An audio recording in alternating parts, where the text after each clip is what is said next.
আমাদের দেশের থুবড়াতে ওই যে মহিলাটা বসে আছে ক্ষীর সামনে করে, মেয়েটা সারা গ্রামের লোক তার মুখে ক্ষীর তুলে দিল, এটা কেমন কথা হলো? আল্লাহ নবী বলছেন বউ স্ত্রীর মুখে কিছু তুলে দিতে হয়, তাহলে সাদকার নেকি হয়। এ কোন ধরনের নোংরা নীতি?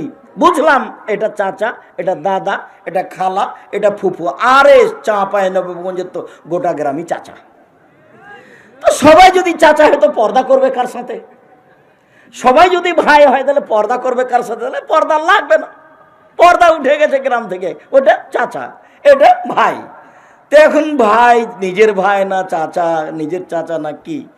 মানুষ তার একটু ভাবে না। নিজ চাচা ছাড়া চাচা তো, নিজ চাচা তো চাচার সাথে বিবাহ জায়েজ, নিজ চাচা ছাড়া। তার মানে আমার দাদার